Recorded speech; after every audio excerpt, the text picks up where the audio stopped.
మాజీ Maoist social activist అని చెప్పుకునే గాదె ఈన్నయ్యని అరెస్ట్ చేశారు. వరంగల్ జిల్లా జాఫర్ఘాడ్లో ఆయనని అదుపులోకి తీసుకున్నారు. ఇటు నేషనల్ ఇన్వెస్టిగేషన్ ఏజెన్సీ మావోయిస్టులకు అనుకూలంగా ఆయన కామెంట్ చేశాడని చెప్పేసి ఆరోపణల మీద మొత్తానికైతే ఆయనని అరెస్ట్ చేశారు. ఇటు కేంద్ర హోంశాఖ మంత్రి అమిత్ షాపై ఆయన అనుచిత వ్యాఖ్యలు కూడా చేశారు అంటూ కేసు నమోదు చేశారా. ఇటు వికల్ప్ ఎన్కౌంటర్ పైన ఈన్నయ్య కామెంట్స్ని వాటన్నిటినీ ఎవిడెన్సెస్గా తీసుకున్నారు. ఇటు ఉదయం నుంచి ఈన్నయ్య ఆశ్రమంలో ప్రస్తుతానికి నేషనల్ ఇన్వెస్టిగేషన్ ఏజెన్సీ సోదాలను నిర్వహిస్తుంది. ఇటు గాదె ఈన్నయ్య ఒక ఎన్జిఓని రన్ చేస్తున్నాడు. అక్కడ చాలామంది పేద విద్యార్థులు, ఆర్ఫన్స్ వీళ్ళందరూ కూడా ఉంటారు. మొత్తానికైతే ఎన్ఐఏ అధికారులు అరెస్ట్ చేసే సమయంలో ఆ విద్యార్థులందరూ కూడా అడ్డుపడ్డారన్నట్టు కూడా తెలుస్తుంది. గాదె ఈన్నయ్యతో పాటు మరొక యూట్యూబ్ ఛానల్ మీద ఈ కేసును నమోదు చేశారు. సో మొత్తం మీద ఇటు హోంమంత్రి అమిత్ షా అలాగే ఇటు మావోయిస్టులకు కూడా ఆయన పాజిటివ్గా రెస్పాండ్ అవుతున్నారు, వాళ్ళ కోసం మాట్లాడుతున్నారు అని చెప్పేసి మొత్తం మీద నేషనల్ ఇన్వెస్టిగేషన్ ఏజెన్సీ ఇటు జాఫర్ఘడ్లో ఆయన ఎన్జిఓ ఒక ఆర్ఫనేజ్ అని చెప్పుకోవచ్చు, అక్కడ ఆయనను అరెస్ట్ చేసి అక్కడ సోదాలు కూడా నిర్వహించినట్టు తెలుస్తుంది. సో దీనికి సంబంధించి లేటెస్ట్ అప్డేట్ తీసుకునే ప్రయత్నం చేద్దాం. మా ప్రతినిధి వెంకటరత్నం ఉన్నారు. వెంకటరత్నం, చెప్పండి, ఎన్ఐఏలో ఇంకా సోదాలు నడుస్తున్నాయా? అయిపోయిందా? తనని అరెస్ట్ చేసి ఇటు ఎన్ఐఏ హైదరాబాద్కు తీసుకొచ్చారా? కళ్యాణ్, ప్రస్తుతానికి ఇక్కడ గాదె ఈన్నయ్యను మా ఇల్లు అక్కడ ప్రజాదరణ ఆశ్రమంలోకి వెళ్ళినటువంటి ఎన్ఐఏ అధికారులు అక్కడనే అప్పటికప్పుడే నోటీసులు జారీ చేసి అతన్ని అరెస్ట్ చేసి అక్కడి నుండి నాంపల్లి కోర్టుకు తరలించారు. ప్రస్తుతానికైతే ఇక్కడ కొంత ఉద్రిక్త వాతావరణం అయితే కనిపించింది. కాకపోతే ఇక్కడ ప్రతిఘటించేటువంటి వాళ్ళు ఎక్కువగా మంది లేకపోవడంతో ఇక్కడ ఎన్ఐఏ అధికారులదే పై చేయిగా కనిపించింది. హాస్టల్లో ఉండేటువంటి అక్కడ విద్యార్థులు కూడా కొంత ఆందోళన చెందారు. అంటే గాదె ఈన్నయ్యను నాన్నని సంబోధిస్తూ ఉంటారు, మా నాన్నని ఎందుకు అరెస్ట్ చేస్తున్నారని చెప్పి ఇక్కడ ప్రశ్నించగా కొంతమంది విద్యార్థులు కూడా వీడియోలు తీస్తున్నటువంటి సమయంలో వారి దగ్గర నుంచి ఫోన్లు తీసుకున్నటువంటి ప్రయత్నం చేశారు.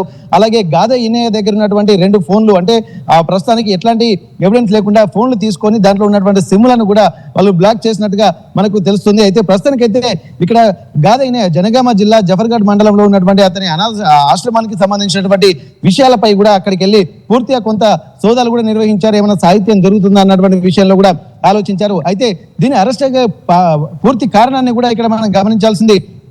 ఒక ప్రైవేట్ యూట్యూబ్ ఛానల్కి గాదె ఈన్నయ్య ఇచ్చినటువంటి ఇంటర్వ్యూ ఒక కారణము, అలాగే మొన్న ఇక్కడ కేంద్ర కమిటీ సభ్యుడు అలాగే హిడ్మా ఎన్కౌంటర్ తర్వాత వెళ్ళి వాళ్ళ కుటుంబ సభ్యుడిని అంటే పరామర్శించడం ఒకటి, అలాగే ఇక్కడ సిపిఐ మావోయిస్టు దివంగత నేత ఎవరైతే ఉన్నారో తను ఖాతా రామచంద్రారెడ్డి అంటే చనిపోయిన తర్వాత సంస్మరణ సభలో అక్కడి ప్రజలను ఉద్దేశించి అక్కడి వారి సానుభూతి పరులను ఉద్దేశించి కూడా అనేక విషయాలపై స్పందించి వారిని కొంత అంటే ప్రభావితం చేసేటువంటి అవకాశాలు కనిపించాయని, ఉద్రిక్తతలు రెచ్చగొట్టే విధంగా తన ఉపన్యాసాలు ఉన్నాయని చెప్పి ఇక్కడ ఎన్ఐఏ అధికారులు కూడా చూశారు. పూర్తిగా వారు దీని మీద ఒక దర్యాప్తు చేశారు. అంటే దీని ప్రభావం ఎట్లా ఉండబోతుంది, నిషేధిత మావోయిస్టు పార్టీ అయినటువంటి సిపిఐ మావోయిస్టు పార్టీకి సంబంధించి కూడా అనేకమైనటువంటి సంచలనాత్మక విషయాలు కూడా వెల్లడించి అక్కడ ఉన్నటువంటి ప్రజల్ని మరింత రెచ్చగొట్టి ఉద్వేగపూరితమైనటువంటి ఉపన్యాసాలు ఇచ్చినటువంటి కారణంతో ఎన్ఐఏ అధికారులు మాత్రం ఈ రోజే ఇక్కడ గాదె ఈన్నయ్య ఆశ్రమానికి వెళ్ళారు. అక్కడ ఎలాంటి ముందస్తు సమాచారం లేకుండా వెళ్ళి అక్కడ ఉన్నటువంటి కుటుంబ సభ్యులకి అలాగే తన భార్యకి నోటీసులు ఇచ్చారు. గాదె ఈన్నయ్య కూడా నోటీసులు ఇచ్చి అక్కడి నుండి ఎలాంటి మాట మంత్రి లేకుండా అతన్ని అరెస్ట్ చేసేటువంటి ప్రయత్నం చేస్తే ముందు కొంత ప్రతిఘటించినప్పటికీ కూడా తర్వాత ఎన్ఐఏ అధికారులు క్లియర్ గా చెప్పి ఉద్వేగపూరిత ప్రసంగాలకు చేసినందుకు గాను నోటీసులు ఇస్తున్నామని చెప్పి అప్పటికప్పుడు నోటీసులు ఇచ్చి అతన్ని అరెస్ట్ చేసి నాంపల్లి కోర్టుకు తరలించినటువంటి పరిస్థితి. ప్రస్తుతానికైతే ఇక్కడ ఉన్నటువంటి విద్యార్థులు కొంత ఆందోళన ఆవేదన చెందుతున్నటువంటి పరిస్థితి. ఇంకా మావోయిస్టులకు సంబంధించినటువంటి ఎవరు చనిపోయినా కానీ ఎవరు ఎన్కౌంటర్ అయినప్పటికీ కూడా వారి దగ్గరికి వెళ్ళి వారికి సానుభూతిగా మాట్లాడేటువంటి నైజం ఉన్నటువంటి గాదె ఈన్నయ్య ప్రతిసారి కూడా తను కూడా మాజీ మావోయిస్టు నేత కావడము, అయితే తన యొక్క సిద్ధాంతము భావజాలం అంతా కొంత మావోయిస్టు సానుభూతి పరుగా ఉండడంతో పాటు అతని మీద కూడా తనకు గతంలో కూడా కొంత ప్రతిఘటనలు ఎదురైనప్పటికీ కూడా అవి లీడ్ చేసుకుంటూ వచ్చాడు. కానీ ఇప్పుడు మాత్రం ఎన్ఐఏ అధికారుల నుంచి మాత్రం తప్పించుకోలేకపోయాడు. ఎక్కడికి వెళ్ళినా కానీ తన ఉద్వేగపూరిత వాతావరణం కూడా మావోయిస్టు సానుభూతి పరులుగా ఉండడము, అలాగే ఒక సంఘ సంస్కర్తగా కూడా ప్రస్తుతానికి, ఎందుకంటే మావోయిస్టు పార్టీ నుంచి బయటకు వచ్చిన తర్వాత సంఘ సంస్కర్తగా అలాగే ఒక స్వచ్ఛంద సంస్థను కూడా నిర్వహిస్తున్నటువంటి ఒక నిర్వాహకుడిగా కూడా గాదే ఎన్నయ్యను అభివర్ణించవచ్చు. కానీ ఇక్కడ ఉమ్మడి వరంగల్ జిల్లాలో ఎక్కడ ఉన్నా సరే అంటే ఉత్తర తెలంగాణలో కూడా పూర్తిగా ఇక్కడ మావోయిస్టు ప్రాబల్య ప్రాంతాలు ఉన్నటువంటి ప్రాంతాలన్నీ కూడా తనకి తెలుసు. అలాగే స్థాయి అంటే క్షేత్రస్థాయి లీడర్ల నుండి అక్కడ ఉన్నతమైనటువంటి స్థాయి లీడర్ల వరకు కూడా వారందరికీ కూడా సుపరిచితులుగా ఉన్నటువంటి నేపథ్యంలో ప్రతి సంఘటన మావోయిస్టు పార్టీకి సంబంధించినటువంటి ఎన్కౌంటర్లు జరిగిన ఏ సమస్యలు వచ్చినా కానీ తన ప్రజా గొంతుగా వినిపించే విధంగా ఇక్కడ గాదే ఎన్నయ్య మాట్లాడుతూ ఉంటాడు. అదే సందర్భంలో కూడా ఖాతా రామచంద్రారెడ్డి ఆ సంస్మరణ సభలో మాట్లాడినటువంటి విధానాన్ని మాత్రం ప్రయారిటీగా తీసుకున్నారు. అలాగే ఒక ప్రైవేట్ యూట్యూబ్ ఛానల్లో ఇచ్చినటువంటి ఇంటర్వ్యూ కూడా చాలా ఉద్వేగపూరితమైనటువంటి వాతావరణాన్ని అలాగే నిషేధిత మావోయిస్టు పార్టీకి సంబంధించినటువంటి అంశాలను కూడా దీంట్లో రెచ్చగొట్టే చర్యలు వ్యాఖ్యానాలు ఉన్నాయన్నటువంటి విషయాన్ని కూడా కీన్గా అబ్జర్వ్ చేసినటువంటి ఎన్ఐఏ దాన్ని మొత్తం రికార్డు చేసింది. ఎందుకంటే ఒకవేళ గాదే ఎన్నయ్య ప్రశ్నించినప్పటికీ కూడా తనని ఎందుకు అరెస్ట్ చేశారో చెప్పడానికి కూడా నిషేధితమైనటువంటి మావోయిస్టు పార్టీకి సంబంధించినటువంటి ఏ అంశాలపైన వీళ్ళు ఎన్ఐఏ అధికారులు దృష్టి సారించారో వాటన్నిటికి సంబంధించి కూడా పూర్తి డీటెయిల్స్ కూడా ఇక్కడ చెప్పేటువంటి అవకాశం ఉంది. కాబట్టి ముందస్తుగా అన్ని ప్రీ ప్లాన్డ్ గానే వచ్చి ఇక్కడ గాదే ఎన్నయ్యను అరెస్ట్ చేసి ప్రస్తుతానికి నాంపల్లి కోర్టుకు తీసుకెళ్లినటువంటి పరిస్థితి. కళ్యాణ్, అయితే వెంకటరత్నం ఈయన మీద ఇటు గాదే ఎన్నయ్య మీద సానుభూతి పరుడు అని చెప్పేసి ఇటు హోంమంత్రి ఇటు అమిత్ షా మీద కూడా స్టేట్మెంట్స్ చేశారు. అలాగే ఆపరేషన్ కగార్ని కూడా ఉద్దేశించి ఆయన మాట్లాడారా? మొత్తం మీద వీటన్నిటి మీద మాట్లాడినందుకు ఆయన పైన ఎలాంటి కేసులు పెట్టే అవకాశం ఉంది? అండ్ ఆయనని ఏమైనా జైలు రిమాండ్కి ఏమైనా తీసుకునే అవకాశం ఉందా? ఓన్లీ ఇన్వెస్టిగేషన్కి ప్రస్తుతానికి ఆయన తీసుకెళ్లారా? ప్రస్తుతానికి ఇక్కడ గాదే ఎన్నయ్య గత కొన్ని నెలలుగా జరుగుతున్నటువంటి విషయాలను కనుక మనం ఒక్కసారి పరిశీలిస్తే ఆపరేషన్ కగర్లో భాగంగా ఉమ్మడి వరంగల్ జిల్లా అంటే ఇక్కడ ఏటూరు నాగరం మంగపేట ఈ అడవి ప్రాంతానికి సంబంధించి ములుగు వెంకటాపురం ప్రాంతానికి సంబంధించి కర్రెగుట్టలు మొదలవుతాయి. ఇక్కడ ఈ కర్రెగుట్టల నుండి ఇక్కడి నుండి ఛత్తీస్గఢ్ వరకు వ్యాపించి ఉన్నటువంటి 200-300 కిలోమీటర్ల రేడియస్ లో విస్తరించినటువంటి కర్రెగుట్టలకు సంబంధించి కగర్ ఆపరేషన్ కూడా కేంద్ర ప్రభుత్వం కూడా ప్రతిష్టాత్మకంగా తీసుకుంది. దీనికి సంబంధించి మార్చి 2026 మార్చి నెల ఆఖరికి వరకు మావోయిస్టులను పూర్తిగా నిర్మూలిస్తామన్నటువంటి కేంద్ర హోంశాఖ మంత్రి అమిత్ షా ఇచ్చినటువంటి పిలుపు మేరకు కూడా పోలీసులు ప్రతిష్టాత్మకంగా తీసుకున్నారు. వేల కొద్ది బలగాలు అంటే ఒక కర్రెగుట్ట కగర్ ఆపరేషన్ లో భాగంగా చివరిసారి ఉద్యమంలో భాగంగా ఒకేసారి 26,000 మంది పోలీసు బలగాలను మొత్తం కర్రెగుట్టలను చుట్టుముట్టి హెలికాప్టర్ల ద్వారా డ్రోన్ల ద్వారా పూర్తిగా ఒక అంటే దాడి జరిపినటువంటి పోలీసులు మావోయిస్టు ప్రాంతాలని మొత్తం జల్లెడబట్టారు. వారిని పూర్తిగా తమ ఆధీనంలోకి తీసుకున్నటువంటి పరిస్థితి. హిడ్మా తప్పించుకుంటూ దొరకడన్నటువంటి హిడ్మాను కూడా పట్టుకొని ఇక్కడ ఎన్కౌంటర్ కూడా జరిగినటువంటి సందర్భాలు కూడా మనం చూసాం. అయితే ఈ అన్ని సందర్భాల్లో ఎక్కడైతే ఎన్కౌంటర్ జరిగిన ప్రతిసారి కూడా ఇక్కడ కగర్ ఆపరేషన్ ను నిలిపివేయాలి, ఇది మొత్తం అటవీ హక్కుల చట్టాన్ని ఉల్లంఘించినటువంటి అవకాశం ఉంటుంది. కాబట్టి ప్రజా సమస్యల్ని సామరస్యకంగా తీర్చాల్సి ఉంటుంది. కాబట్టి ఇక్కడ పాలకులే ఒక యమపాశాలుగా మారుతున్నారని చెప్పి ఇటు కేంద్ర రాష్ట్ర ప్రభుత్వాలను కూడా తీవ్ర స్థాయిలో తనదైన ధోరణిలో విమర్శించినటువంటి గాదే ఎన్నయ్య ప్రస్తుతం అదే ధోరణిలో కూడా ఇప్పుడు ఎక్కడ మాట్లాడినా కానీ కర్రెగుట్టల్ని కగర్ ఆపరేషన్లు కూడా తీసుకురావడము. అయితే ఇక్కడ దాదాపు 6 నెలల పసిపిల్లల నుంచి 60 ఏళ్ల వృద్ధుల వరకు ఉన్నటువంటి మావోయిస్టు సానుభూతి పరులను కూడా చంపేస్తున్నారు అన్నటువంటి ఒక ఆక్రోశం మాత్రం ప్రతి సందర్భంలో వెళ్ళగెక్కారు. కానీ ఇప్పటికే ఇటువంటివి చూసినట్టయితే ఇప్పటికి కూడా తన మీద కేసులు నమోదు కావాలి. కానీ వీటన్నిటినీ కూడా సుమోటోగా తీసుకున్నారు. అవన్నీ రికార్డులు పరిశీలించారు. రికార్డులు తీసుకొని ఎందుకు తనని అరెస్ట్ చేయకూడదు అన్నటువంటి విధానం కూడా పూర్తి ఒక సీక్వెన్స్ అంతా వీళ్ళు ప్రిపేర్ చేసుకుని ఎన్ఐఏ అధికారులు వచ్చి అరెస్ట్ చేశారు. ఇక్కడ కేంద్ర మంత్రి అమిత్ షాను అలాగే మోడీ షా అంటే ఇద్దరిని ప్రధానమంత్రి మోడీని అలాగే ఇక్కడ హోంమంత్రి అమిత్ షాను ఇద్దరిని కూడా టార్గెట్ చేస్తూ అనేక సందర్భాల్లో కూడా చెప్పినటువంటి పరిస్థితి. చర్చలకు కూడా ఇక సిద్ధం అని చెప్పి కూడా మావోయిస్టుల తరపు నుండి కూడా తను వకాల్తా పుచ్చుకున్నటువంటి సందర్భాలు కూడా చాలా ఉన్నాయి. అయినప్పటికీ కూడా చర్చలకు ససేమినా అన్నటువంటి కేంద్ర ప్రభుత్వం తన పని తాను చేసుకుంటూనే వెళ్తుంది. అయితే ఇక్కడ ఎంత చెప్పినా కానీ ఇక్కడ చర్చలకు అక్కడ ఎటువంటి మార్గం లేకపోవడంతో తనదైన శైలిలో ప్రతిసారి కూడా విరుచుకుపడినటువంటి పరిస్థితి. ఇక్కడ గాజర్ల గణేష్ అంతిమ యాత్రకు సంబంధించి కూడా తను విపరీతమైనటువంటి ఒక ధోరణిలో తనదైన శైలిలో అంటే వచ్చినటువంటి సానుభూతి పరులను ఉద్దేశించి మావోయిస్టు సానుభూతి పరులను ఉద్దేశించి కూడా అనేక వ్యాఖ్యానాలు చేసినటువంటి సందర్భంగా ఉంది. వాటన్నిటిని దృష్టిలో పెట్టుకుని ఇక్కడ ఎన్ఐఏ అధికారులు మాత్రం పూర్తి స్థాయి ఆ సీక్వెన్స్ అయితే ప్రిపేర్ చేసుకున్నారు. అరెస్ట్ చేయడానికి కూడా అన్ని రంగం సిద్ధం చేసుకుని ఈ రోజు మాత్రమే నోటీసులు తీసుకుని వచ్చి నోటీసులు ఇచ్చిన తర్వాత అతన్ని గాదే ఎన్నయ్యను మళ్ళీ నాంపల్లి కోర్టుకు తరలించారు. ఇక్కడ నిషేధిత మావోయిస్టు పార్టీ అంటే ఉగ్రవాద సంస్థలకు సంబంధించి ఇక్కడ దేశంలో ఉన్నటువంటి అసాంఘిక శక్తులు ఎటువంటి కార్యకలాపాలకు పాల్పడుతుంటారో వాటన్నిటికీ సంబంధించి ఏ కేసులు నమోదవుతాయో వాటన్నిటిని కూడా తన మీద ప్రయోగించేటువంటి అవకాశం ఉంటుంది. ప్రస్తుతానికైతే తనను రిమాండ్కు తరలించినట్టుగానే అనుకోవచ్చు. ఎందుకంటే ముందుగా అరెస్ట్ చేశారు. అరెస్ట్ చేసిన తర్వాత నాంపల్లి కోర్టులో హాజరుపరిచిన తర్వాత ఆ కోర్టు ఇచ్చినటువంటి తీర్పును బట్టి ఆ మూమెంట్ను బట్టి రిమాండ్కు తరలించేటువంటి అవకాశాలు అయితే ఇక్కడ స్పష్టంగా కనిపిస్తున్నాయి. ఎందుకంటే ఇదివరకు కూడా వరవర్రావును కూడా ఇదే విధంగా కొన్ని అంశాల మీద కూడా అరెస్ట్ చేసినటువంటి నేపథ్యంలో ప్రస్తుతానికి ఆ తర్వాత ఇప్పుడు గాదే ఇన్నయ్యను కూడా అదే తరహాలో తీసుకెళ్లేటువంటి అవకాశము, అలాగే నాంపల్లి కోర్టులో తీర్పు వచ్చిన తర్వాత దాన్ని దృష్టిలో పెట్టుకుని రిమాండ్కు తరలించేటువంటి అవకాశాలు స్పష్టంగా కనిపిస్తున్నాయి. Kalyan.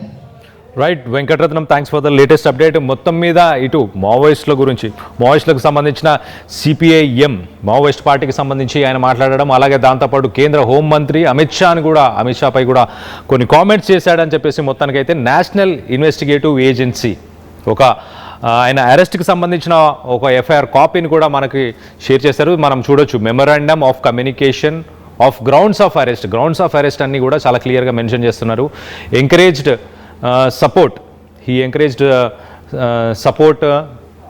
encouraged support for the banned terrorist organization. So banned terrorist organization ki ఆయన సపోర్ట్ చేశారు. అలాగే intention to further the activities of CPI Maoist. So వాళ్ళ యాక్టివిటీస్ని కూడా ఆయన ముందుకు తీసుకెళ్లే ప్రయత్నం చేశాడు.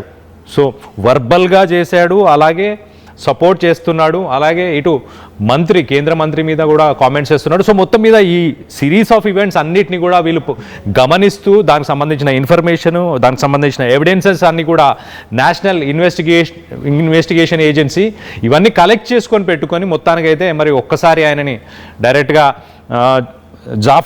జాఫర్ఘాడ్లో ఏదైతే తన ఇన్స్టిట్యూషన్, తన ఎన్జిఓ ఏదైతే ఉందో ఆ ఎన్జిఓ దగ్గరికి వెళ్ళి ఆయనను అరెస్ట్ చేసినట్టు తెలుస్తుంది. ఆ విద్యార్థులు కూడా ఆయనను ఈ ఎన్ఐఏని అడ్డుకునే ప్రయత్నం కూడా చేసినట్టు కూడా తెలుస్తుంది. సో మొత్తం మీద గతంలో కూడా ఇలానే ఇటు వరవర్రావుని కానీ లేకపోతే గతంలో ఇలానే అరెస్టులు చేసి వాళ్ళని కూడా జైలుకి రిమాండ్కి తీసుకున్నారు అని చెప్పేసి ఇటు మా ప్రతినిధి వెంకటరత్నం కూడా చెప్పుకొచ్చారు. సో మొత్తం మీద తన మీద కూడా అలాంటి కేసులు ఏమైనా పెట్టే అవకాశం ఉందా, దాని తర్వాత తనని కూడా జైలుకి తీసుకెళ్లే అవకాశం ఉందా, మనం విజువల్స్లో చూడొచ్చు. తన భార్య కావచ్చు, అక్కడున్న ఎన్జిఓకు సంబంధించిన వ్యక్తులు కూడా అక్కడ ఉన్నారు, వాళ్ళందరూ కూడా బాధపడుతున్నారు.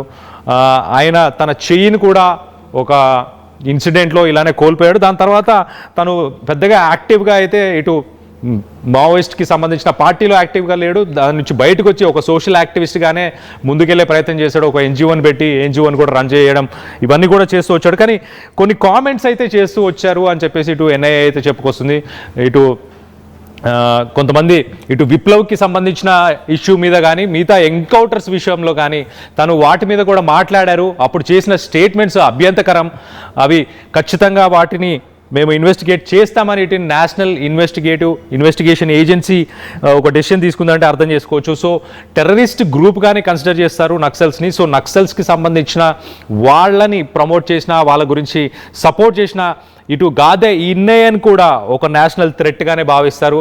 ఆయన మీద ఊపా లాంటి కేసెస్ పెట్టే అవకాశం ఉంటుంది అండ్ రిమాండ్కి తీసుకొని కొన్ని సంవత్సరాలు మరి జైల్లో ఉండే అవకాశం కూడా ఉంటుంది. సో దీనికి సంబంధించి మీరేమనుకుంటున్నారు? ఇటు గాదే ఇన్నయ్య గురించి ఆయన చేసిన సోషల్ సర్వీస్ కానీ, గతంలో ఆయన చేసిన వర్క్స్ గురించి కానీ, ఇటు ఎన్ఐఏ చేస్తున్న ఆరోపణలు కానీ, ఇన్వెస్టిగేషన్ కానీ, వీటన్నిటి గురించి మీరేమనుకుంటున్నారు? మీ అభిప్రాయాలను కింద కామెంట్ రూపంలో తెలియపరచండి. అలాగే ఒక్కసారి ఆ ఎఫ్ఐఆర్ కాపీని కూడా మీకు చదివి వినిపించే ప్రయత్నం చేస్తా. దాంట్లో చాలా క్లియర్గా మెన్షన్ చేసి ఉంది, in support of banned terrorist group అని చెప్పి రాసి ఉంది. Banned terrorist organisation CPI Maoist అని చెప్పేసి రాసింది. అలాగే intention to further the activities of CPI Maoist. So ఆ మావోయిస్ట్ గ్రూప్కి సంబంధించిన యాక్టివిటీస్ని కూడా ముందుకు తీసుకెళ్లే ప్రయత్నం చేస్తున్నారు. అలాగే incited the gathering to commit a unlawful activity and encourage those present to continue the Maoist revolution. So మొత్తం మీద ఒక టెర్రరిస్ట్ గ్రూప్గానే కన్సిడర్ చేస్తారు మావోయిస్టులని. సో మావోయిస్ట్ పార్టీకి యాక్టివిటీస్ అయినా వీటన్నిటిని కూడా ఒక టెర్రరిస్ట్ గ్రూప్గానే కన్సిడర్ చేస్తారు. అలాంటి టెర్రరిస్ట్ గ్రూప్కి సంబంధించిన ఒక పార్టీకి వాళ్ళ సిద్ధాంతాలని వీటన్నిటిని కూడా ప్రజల్లో ముందుకు తీసుకెళ్లాలని చెప్పి ఒక సభలో అందరినీ ఆయన కోరడం, అలాగే దాంతోపాటు ఇటు హోంమంత్రి గురించి మాట్లాడడం, అలాగే వాటన్నిటికీ ఈయన సపోర్ట్ చేస్తున్నాడు అని చెప్పేసి మొత్తం మీద ఈయన పైన మరి ప్రస్తుతానికి ఇన్వెస్టిగేషన్ కోసం ఈయన నాంపల్లి కోర్టుకి తీసుకెళ్లారు. ప్రస్తుతానికి నాంపల్లి కోర్టులో మరి ఎలాంటి డెసిషన్ తీసుకోబోతున్నారు, ఈయనని మరి రిమాండ్కి తీసుకునే అవకాశం ఉన్నట్టు కూడా తెలుస్తుంది. సో గతంలో కూడా ఇటు వరవర్రావు ఇలాంటి వాళ్ళని కూడా రిమాండ్కి తీసుకున్నారు. సో మరి గాదే ఇన్నయ్యని కూడా మరి రిమాండ్కి తీసుకునే అవకాశం ఏముందా మనం విజువల్లో చూడవచ్చు. ఒక్కసారి మనం అరెస్ట్ చేసే సమయంలో మనం ఒక్కసారి ఎన్జిఓ జాఫర్ఘాట్లో ఉన్న ఎన్జిఓకి సంబంధించిన విజువల్స్ని మనం ఒక్కసారి చూసే ప్రయత్నం చేద్దాం. అక్కడ ఎక్కువ శాతం ఆర్ఫన్స్తో పాటు కొంతమంది పేద పిల్లలు వీళ్ళందరూ ఉంటారు. వాళ్ళందరికీ కూడా ఆయననే దగ్గరుండి పెళ్లిళ్ళు చేయడం, వాళ్ళకి చదివించడం, ఇలాంటి సోషల్ సర్వీస్ యాక్టివిటీస్ అయితే చేస్తూ వచ్చారు. సో దానికి సంబంధించిన విజువల్స్ కూడా చూసే ప్రయత్నం చేద్దాను. సో ప్రస్తుతానికైతే మీరు విజువల్స్ కనిపిస్తున్నాయి. ఆ విజువల్స్లో మనం చూడొచ్చు ఆ స్టూడెంట్స్ విద్యార్థులందరూ ఇటు నాన్న అని పిలుచుకుంటారు, గాదే ఇన్నయ్యని వాళ్ళందరూ కూడా నాన్న అని పిలుచుకుంటారు. కాబట్టి వాళ్ళ నాన్నని తీసుకెళ్లే ప్రయత్నం చేస్తున్నారు పోలీసులని, వాళ్ళందరికీ అడ్డుపడే ప్రయత్నం కూడా చేశారు. చూడొచ్చు మన మహిళలందరూ ఉన్నారు, మహిళలతో పాటు స్టూడెంట్స్ అందరూ కూడా ఉన్నారు. తన వెంటే నడుచుకుంటూ వెళ్తున్నారు. మా తండ్రిని ఎందుకు తీసుకెళ్తున్నారు అని చెప్పేసి ఒక క్వశ్చన్ మార్క్, మా తండ్రిని మళ్ళీ ఎప్పుడు తీసుకొస్తారు, మా తండ్రిని అరెస్ట్ చేయడం అవసరం ఏముంది అన్నట్టు పిల్లలు ఒక కన్ఫ్యూజన్ అయితే కనిపిస్తుంది. వాళ్ళ మొహాలలో ఒక భయం అయితే కనిపిస్తుంది. సో మొత్తానికైతే ఇటు మరి ఒక ఎన్జిఓని, ఒక సోషల్ సర్వీస్కి సంబంధించిన ఒక ఇన్స్టిట్యూషన్ని నడుపుతున్న గాదే ఇన్నయ్యని మరి సడన్గా ఆల్ ఆఫ్ ఎ సడన్ గతంలో ఇలాంటి ఇన్సిడెంట్స్కి సంబంధించి ఎలాంటి వార్నింగ్స్ కానీ ఆయనను పిలిచి ఇంట్రోగేట్ చేయడం కానీ పోలీసులు కానీ ఎప్పుడు ఇన్వాల్వ్ అవ్వలేదు. డైరెక్ట్గా national investigation agency generally terrorist activities గ్రూప్స్కి సంబంధించిన వాటిలోనే ఇన్వాల్వ్ అయ్యే ఎన్ఐఏ మరి ఈయనను కూడా ఒక నేషనల్ థ్రెట్గా భావిస్తుందా? ఆ పిల్లల్ని చూడొచ్చు మనం, పిల్లలు ఒక్కసారి ఆ కన్ఫ్యూజన్లో ఉన్నారు, ఆయనతో పాటు నడుచుకుంటూ వెళ్తున్నారు. అంటే అది డైజెస్ట్ చేసుకోలేక ఆయనతో పాటు నడుచుకుంటూ వెళ్తున్నారు. సో మొత్తం మీద ఒకరినొకరు ఓదారుస్తున్నారు. మనం చూడొచ్చు ఏడుస్తున్న ఒక అమ్మాయిని ఇంకొక అమ్మాయి కూడా ఆ కన్నీళ్లు తుడిచే ప్రయత్నం కూడా చేసింది.